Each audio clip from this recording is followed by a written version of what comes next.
Nestled in the quiet hills of Adams, Tennessee, lies a seemingly unassuming cave.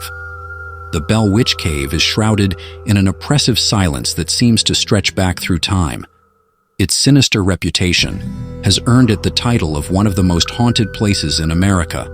But this isn't just a tale of urban legend.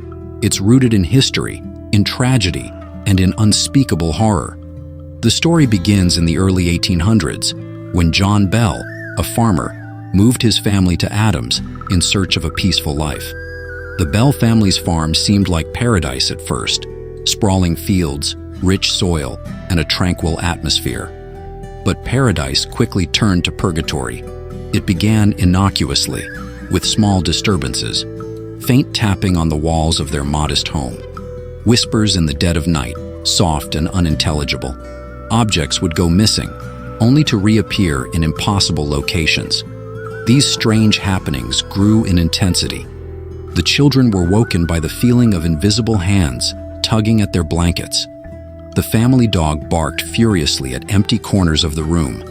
One night, John Bell awoke to a sound so eerie, it seemed to stop his heart. The faint sound of a woman sobbing outside his bedroom window.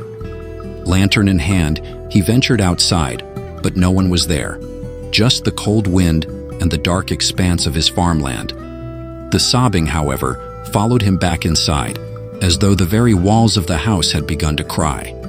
The disturbances were relentless. The Bell children were subjected to the most terrifying encounters. One of the daughters, Betsy, was said to be the witch's favorite victim. She would wake screaming in the middle of the night, covered in fresh welts and bruises, as though she'd been beaten. At times, her hair would be violently pulled back by an unseen force. The witch's laughter would echo through the home, cold and merciless. The entity finally revealed itself, not as a ghost, but as something far darker. It identified itself as Kate, claiming to be the spirit of a neighbor who had cursed the Bell family over a land dispute. The locals began to call it the Bell Witch, and its reputation spread like wildfire. This was no ordinary haunting. The Bell Witch was intelligent and malevolent. It taunted John Bell incessantly, calling him by name and mocking his every move. She would appear to him in fleeting shadows and whispers, growing louder and more hostile each day. John's health began to deteriorate. He suffered mysterious ailments, searing headaches, unexplainable paralysis, and an overwhelming sense of doom. The witch did not limit her wrath to the Bells. Many townspeople came to investigate the strange occurrences, only to experience the unthinkable. A blacksmith claimed he heard a voice calling his name as he approached the Bell farm, only to feel an icy hand grip his shoulder. Another visitor reported seeing his reflection move independently in the family's mirror, grinning at him before vanishing. One particularly chilling event involved a group of men who came to debunk the legend. As they gathered in the Bell family's parlor, the temperature plummeted. Candles flickered, then extinguished. In the pitch darkness, a deep guttural growl echoed through the room. The men fled, leaving behind their belongings in sheer terror. As the years passed, the Bell Witch grew bolder. She began appearing in dreams, warning the family of death and destruction. One dream left Betsy trembling for weeks. A vision of her father lying lifeless in the fields, his mouth twisted in a silent scream. In 1820, the witch's prophecy came true. John Bell fell gravely ill, his body wasting away as though the life was being drained from him. On December 20th, he passed away under mysterious circumstances. Beside his bed was a small vial of black liquid. The witch's voice rang out in triumph, declaring, "I gave him that potion. I told you he would not escape me." The family buried John Bell, hoping that his death would appease the entity. But the witch was far from finished. After John's death, the Bell family began to abandon the property, unable to bear the relentless torment. However, the land itself seemed cursed.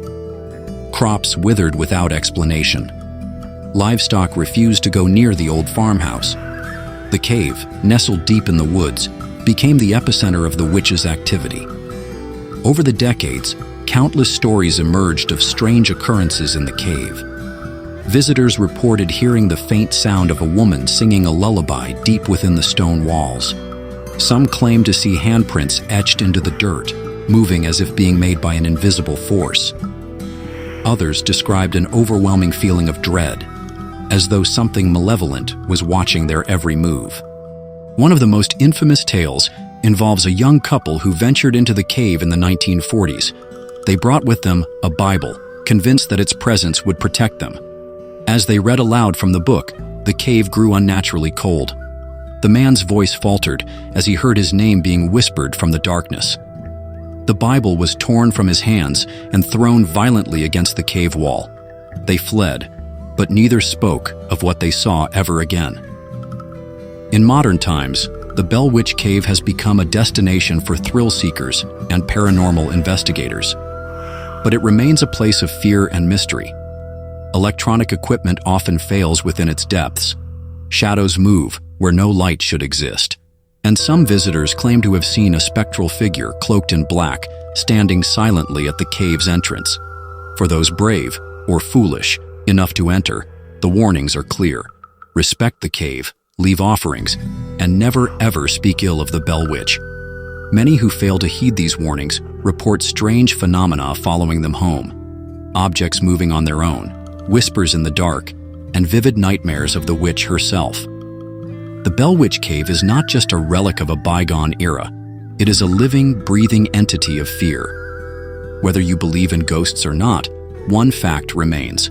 Those who encounter the Bell Witch rarely leave unscathed. Would you dare to step into the cave? They say if you hear her whisper your name, it's already too late.